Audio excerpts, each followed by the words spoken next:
Pythagoras प्रमेय है, अगर किसी समकोण त्रिभुज में एक कोण समकोण होता ही आप जानते हो, समकोण त्रिभुज में कर्ण का वर्ग अन्य दो भुजाओं के वर्गों के योग के बराबर होता है। यह पाइथागोरस प्रमेय है और आज हम इसको सिद्ध करेंगे समरूपता का उपयोग करके। पाइथागोरस प्रमेय को सिद्ध करने के कई तरीके हैं, जिनमें से कई आपने शायद 9th में पढ़े होंगे और नहीं पढ़े हों तो कोई दिक्कत नहीं है। आज हम इसको सिद्ध करते हैं समरूपता का उपयोग करके। समकोण त्रिभुज में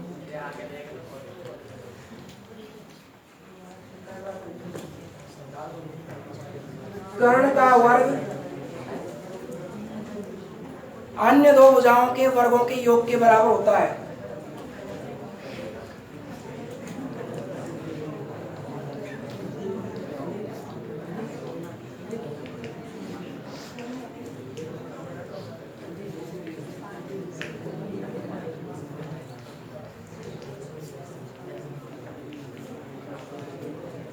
यह पाइथागोरस प्रमेय है, अर्थात अगर यह समकोण त्रिभुज एबीसी है जिसका बी कोण समकोण है, तो बी के सामने वाली भुजा हो जाएगी कर्ण, और कर्ण के अलावा अन्य दो भुजाएं बच गई बीसी और एबी। तो प्रमेय के अनुसार कर्ण का वर्ग अन्य दो भुजाओं के वर्गों के योग के बराबर होता है। अर्थात हमें दिया हुआ तो है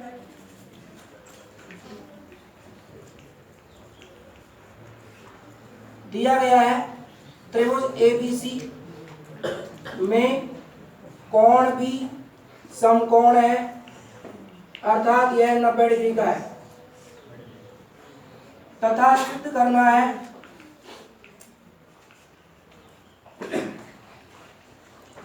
कर्ण का वर्ग मतलब AC स्क्वायर बराबर AB square plus BC square, AB square plus BC square बराबर AC स्क्वायर, या इसको उल्टा भी लिख सकते हैं कि AC स्क्वायर बराबर AB square plus BC square. इसे हमें सिद्ध करना है। इसको सिद्ध करने के लिए हम एक रचना करते हैं। रचना में ये जो समकोण बनाने वाला बिंदु है, इस बिंदु से सामने की भुजा अर्थात कर्ण पर एक लंब डालते हैं जो AC को D पर मिलता है। लंब डालने का मतलब हो गया यह कोण 90 डिग्री का होगा और इधर का यह कोण भी 90 डिग्री का होगा। अब आप यहां ध्यान से देखिए, यहां आपको 3 त्रिभुज दिख रहे होंगे। एक त्रिभुज है ABC, दूसरा है ABD और तीसरा है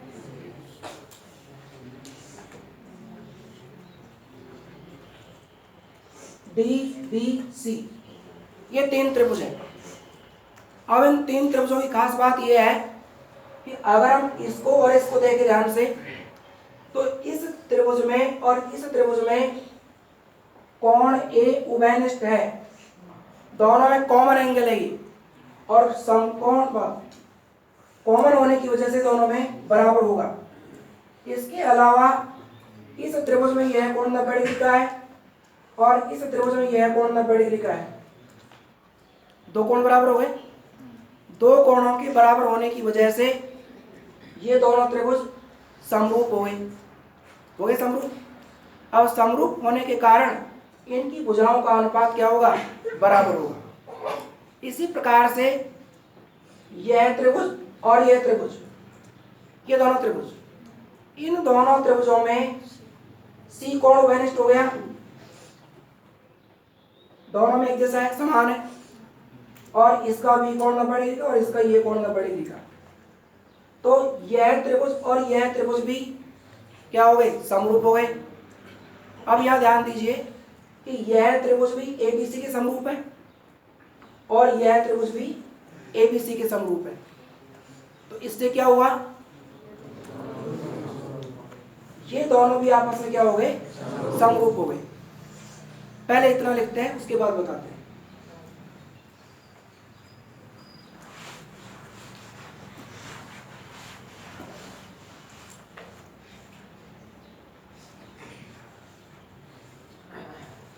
बिंदु बी से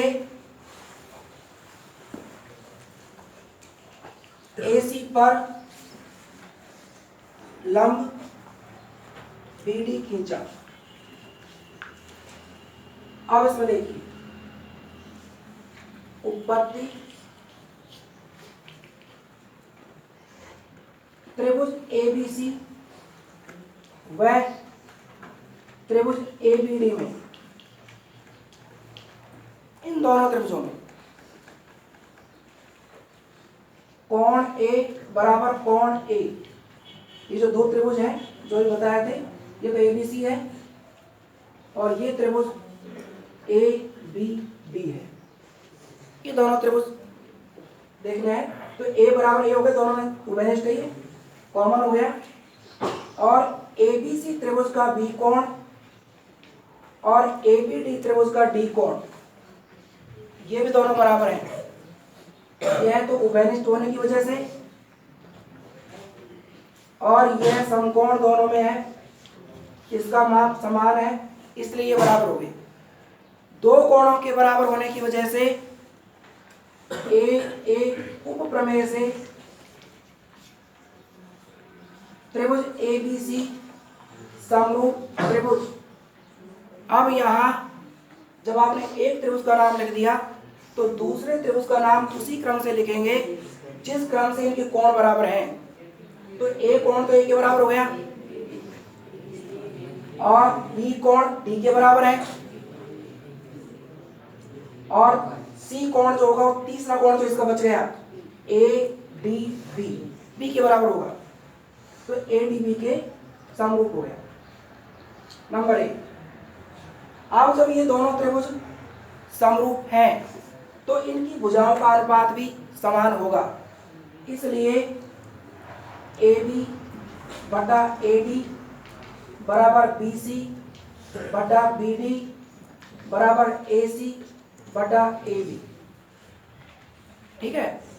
अब हमें जो सिद्ध करना है AB square plus BC square बराबर AC स्क्वायर, तो इन तीनों पदों में से हम केवल उन दो पदों को वज्र गुणा करेंगे जिनमें ऐसी भुजाएं हैं जो यहाँ पर हो या फिर इनमें से किसी का भाग हो। अब यहाँ आप देख लीजिए, ये जो भुजा है, ये वाली भुजा, ये भुजा इनमें नहीं है और इनका कोई भाग भी नहीं है BD, AC का हिस्सा भी नहीं है BD, BC का कोई भाग भी नहीं है BD और AB का भाग भी BD नहीं है।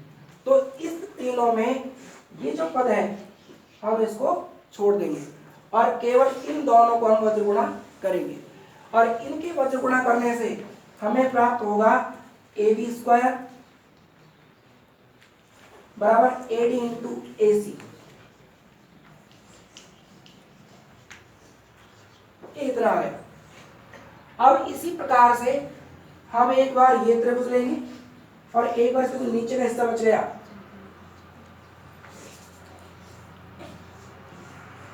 BDC, इन दोनों त्रिभुजों में देखिए त्रिभुज ABC और BDC या BCD, कैसे भी नाम लिख सकते हैं इसका।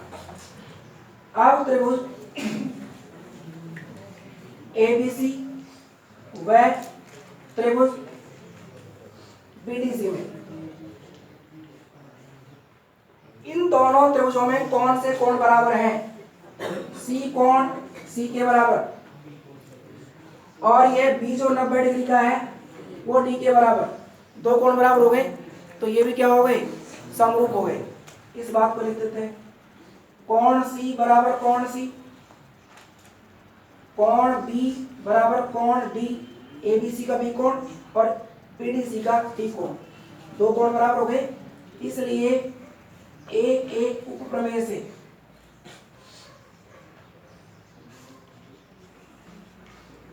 त्रिभुज ABC समरूप त्रिभुज BDC, शायद यही क्रम बनेगा, C C के बराबर है और B D के बराबर है, तो A वाला कोण B के बराबर होगा। अब ये दो त्रिभुज अगर समरूप हैं तो इनकी भुजाओं का अनुपात भी क्या होगा, समान होगा। तो इनकी भुजाओं का अनुपात हम समान लिख देते हैं।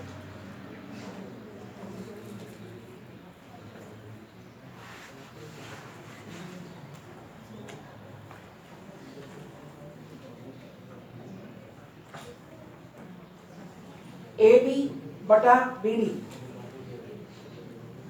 इसलिए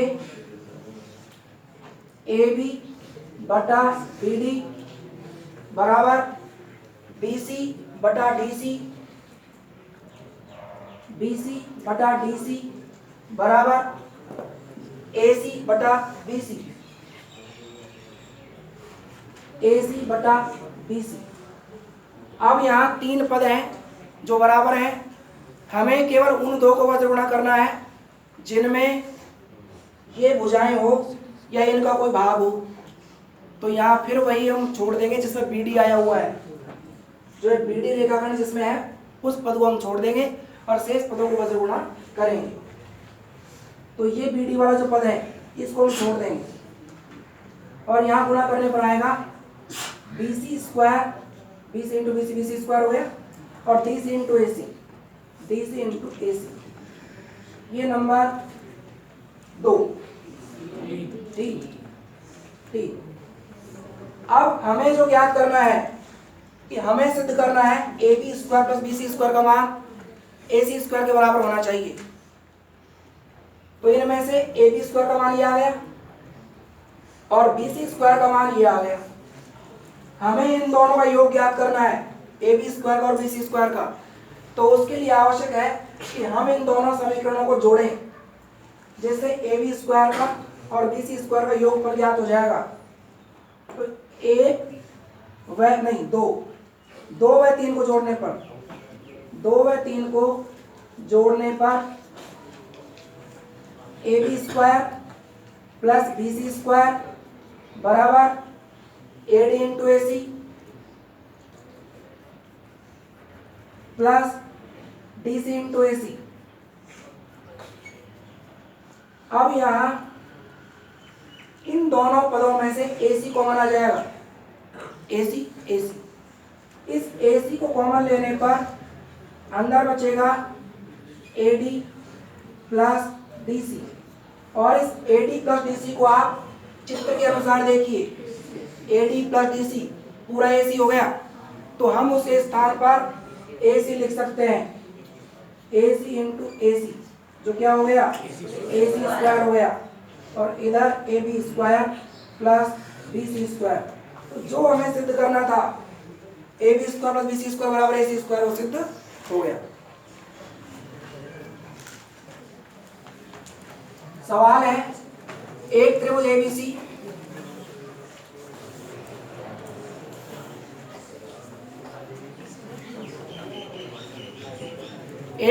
एबीसी है जिसमें ए बी और ए सी बराबर है, ए बी और नहीं,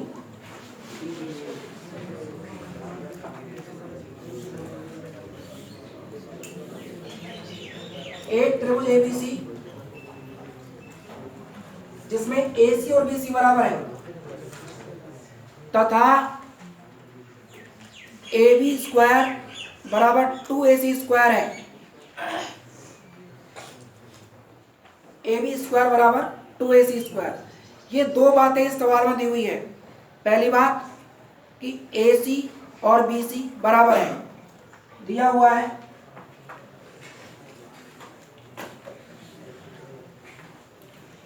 AC बराबर BC, एक तो ये दिया हुआ है। दूसरा इसमें दिया हुआ है कि AB स्क्वायर बराबर 2AC स्क्वायर, एक ये बात दी हुई है। समीकरण नंबर 1 और समीकरण 2। अब यहाँ हमें सिद्ध करना है कि यह त्रिभुज समकोण त्रिभुज होगा, ऐसा सिद्ध करवा रहा है। और कोई भी त्रिभुज समकोण त्रिभुज तब होता है जब उसकी दो भुजाओं के वर्गों का योग, दो भुजाओं के वर्गों का योग तीसरी भुजा के वर्ग के बराबर हो, तब यह समकोण त्रिभुज सिद्ध होगा। ये जो त्रिभुज है या तो इसमें ऐसे आए कि A B square plus A C square बराबर बी सी स्क्वायर, ऐसे आए, या फिर A B square plus B C square बराबर ए सी स्क्वायर आए, या फिर ए सी स्क्वायर बराबर A B square plus B C square, इस प्रकार से आए। यानी किसी भी दो भुजाओं का वर्ग एक भुजा के वर्ग के बराबर अगर हमारे पास आ जाएगा तो ये सिद्ध हो जाएगा कि यह समकोण त्रिभुज है, क्योंकि केवल समकोण त्रिभुज में ही दो भुजाओं के वर्गों का योग तीसरी भुजा के वर्ग के बराबर होता है। अब इसके लिए आपको ये दिया हुआ है कि ये दोनों भुजाएं बराबर है, ठीक है ना, ध्यान दो इस बात पर कि ये दोनों भुजाएं बराबर हैं, तो इस अकेली का वर्ग इन दोनों के वर्ग के बराबर नहीं आ सकता। मान लो ये 5 है और ये 5 है, तो ये भी कुछ ना कुछ तो होगी, है ना, तो इसका वर्ग 25 हो गया, इसका वर्ग 25 हो गया, तो इसका वर्ग इन दोनों के योग के बराबर, वर्गों के योग के बराबर नहीं आ सकता, क्योंकि ये 0 नहीं हो सकती, कुछ ना कुछ तो होगी। तो इस अकेली का वर्ग या इस अकेली का वर्ग अन्य दो भुजाओं के वर्गों के योग के बराबर नहीं आ सकता। तो क्या आ सकता है, ये आ सकता है कि ए बी स्क्वायर बराबर ए सी square plus B C square, ये हमें प्राप्त हो सकता है। तो हम क्या करेंगे, इसका वर्ग प्लस इसका वर्ग याद करेंगे और वो इसके वर्ग के बराबर आना चाहिए। इसके लिए क्या दिया हुआ, देखो आपको दिया हुआ है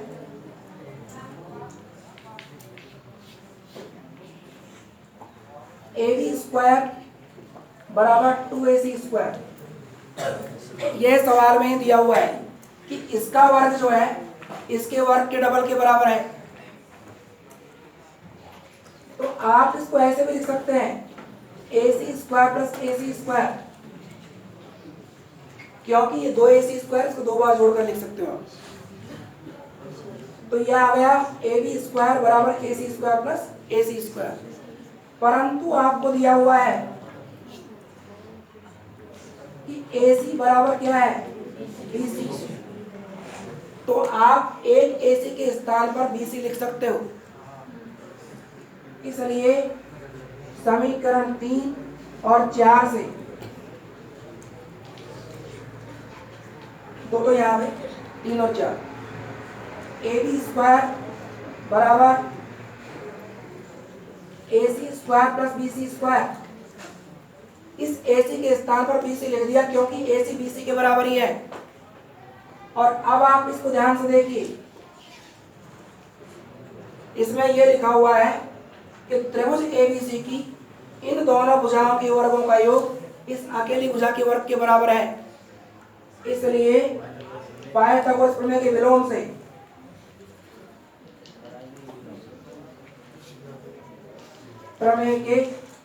से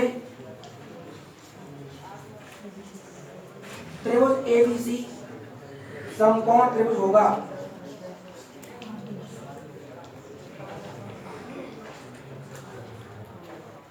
किसी को उतारना है तो वह उतार सकता है।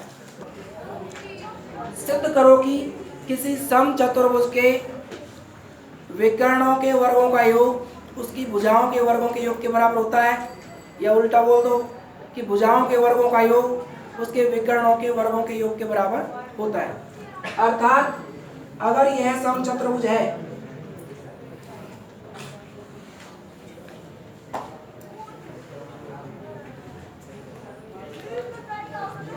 ABCD एक समचतुर्भुज है जिसके विकर्ण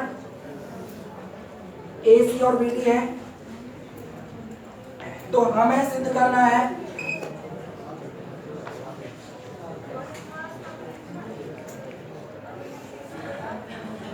AB square plus BC square plus CD square plus AD square बराबर AC square plus BD square, ये हमें सिद्ध करना है। अब आपको समचतुर्भुज की एक विशेषता का पता होना चाहिए। कौन सी विशेषता का, कौन बताएगा?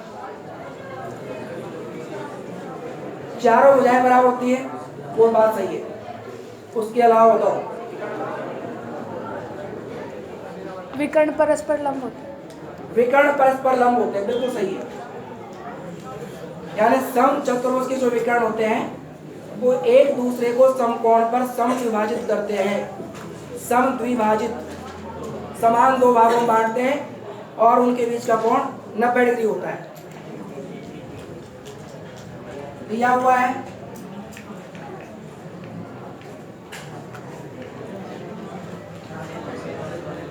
ABCD सम चतुर्भुज है, AC तथा BD विकर्ण है। ये दो बातें हमको दे रखी।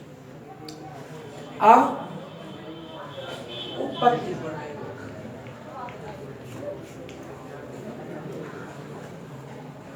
जब ये समकोण पर काटते हैं तो इसका मतलब ये हो गया कि यह कोण 90 डिग्री का होगा। इसी प्रकार सारे कोण क्या होंगे? 90 डिग्री के होंगे, अर्थात यह समकोण त्रिभुज हो गया। मान लो ये ऊपर काटते हैं, समकोण त्रिभुज हो गया, तो ये कर्ण हो गया, इसका BC कर्ण हो जाएगा 90 के सामने वाली भुजा है। तो कर्ण का वर्ग अन्य दो भुजाओं के वर्गों के योग के बराबर होगा, क्योंकि सम चतुर्भुज के विकर्ण समकोण पर समद्विभाजित करते हैं।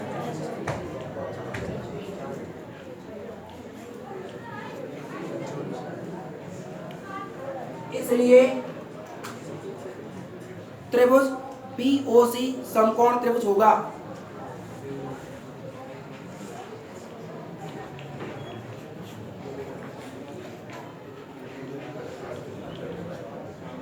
समकोण त्रिभुज होगा तो BC स्क्वायर बराबर BO square plus OC square हो जाएगा। इसलिए कर्ण का वर्ग बराबर अन्य दो भुजाओं के वर्गों का योग, OB square plus OC square.